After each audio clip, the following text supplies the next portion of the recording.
In this video, we're going to be talking through receiving payment in a professional, quick, and secure way, and what measures can you put in place to make sure that you're never paid late again. So when we're talking about online digital payments, the software that all businesses are going to be using is something called Stripe. Stripe is universally trusted by not just customers, but businesses worldwide, and it's known as a secure payment system.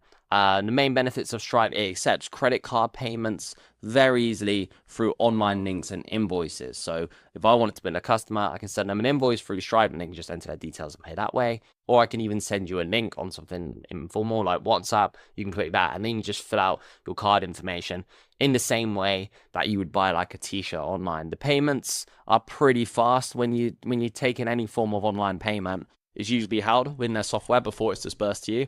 Stripe's only for like 2 or 3 days, and you can even pay a slightly higher fee to get it immediately if you wanted. Things like PayPal, you don't have that option. It's very long. There's a whole section about that later on. And one of the things that I find really beneficial, it's got its built-in analytics dashboard. So you're able to track your revenue and your performance. You can compare month on month, year on year. And it's quite interesting, obviously, when you become more established. There are fees, obviously, associated to using any form of payment provider.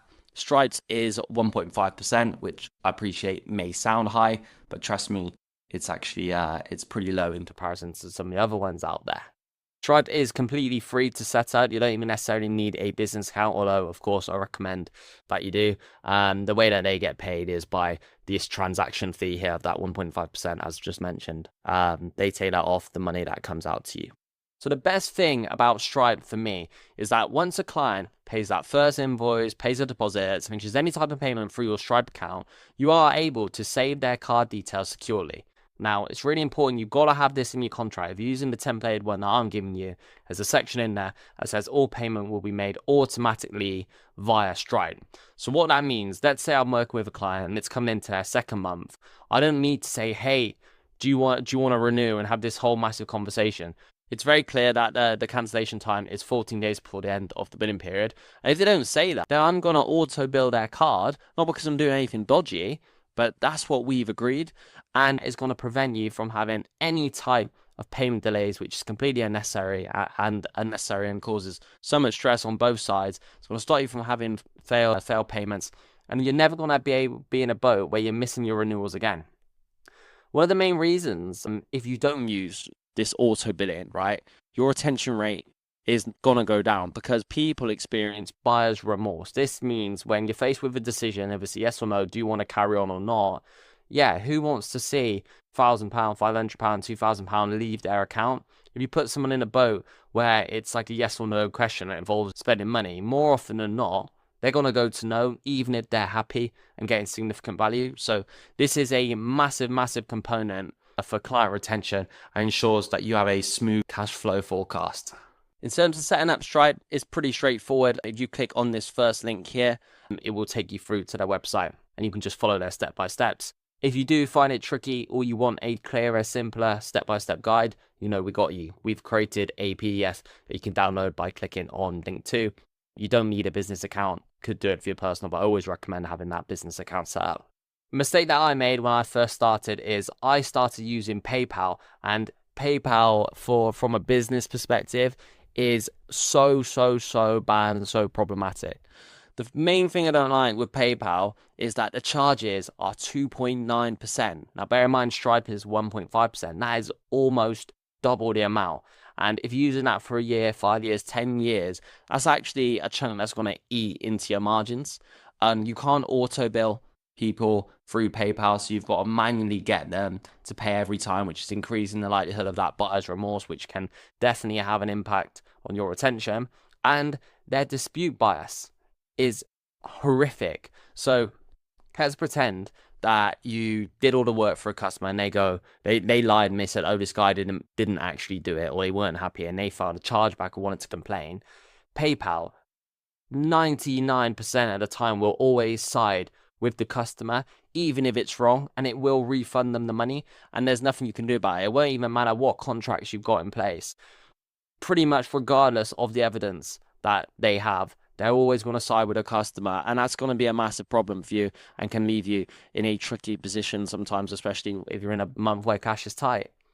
And then also the payouts are just so slow. Funds can be held up to 30 days and sometimes even longer. And this can cause major cash flow problems because you want to be having that cash in your bank account so you can go enjoy it and then also deploy in areas which are going to grow your business.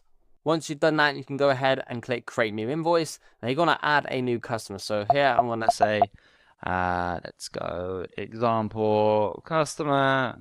And then you got to type in their email address as well. So I'm going to say example at gmail.com.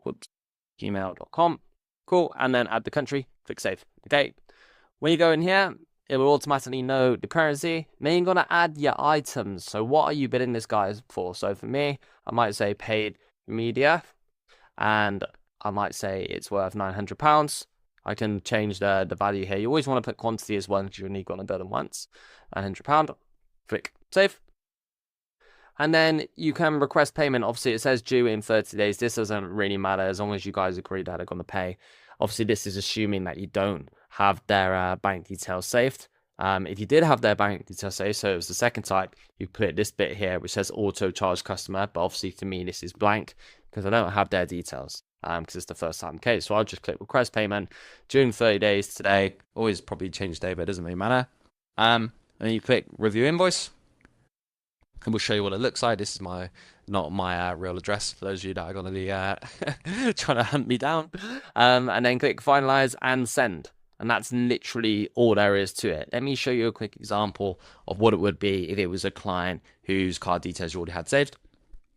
So if I was to show you what it would look like if my client, Kiora Marketing, okay, obviously we built them before. I don't know why it's put in dollars, but it doesn't really matter. I'd bill them for the same thing, but let's pretend this is my renewal. It was my second month working with them. I would just click auto charge customer instead of request payment. You can see that our card has been saved to the file.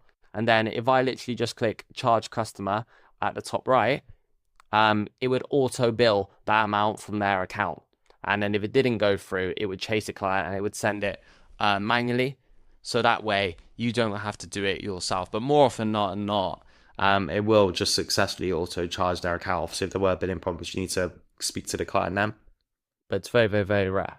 So it's extremely easy to do. In the presentation, I've kind of shown you a step-by-step guide here. You just go, like I said, you go to invoices when you go on Stripe, create that invoice, make it and write it out to the client that you want it to be billed to. Then if you wanted to auto bid it, you would simply just select auto charge the customer. And if it was a new person, just click request a payment. And the second they made that payment, their details are going to automatically be saved. So yeah, massive, massive chapter that major key to client retention. Don't keep chasing people for invoices. It wastes your time and they don't even like the manual labor of doing it themselves. Just assume that they want to continue unless they've said elsewise. Because trust me, if people don't want to continue, they're going to let you know. So you're just more professional and giving yourself a slicker service. So yeah, hopefully that makes sense. Let's go on to the next chapter.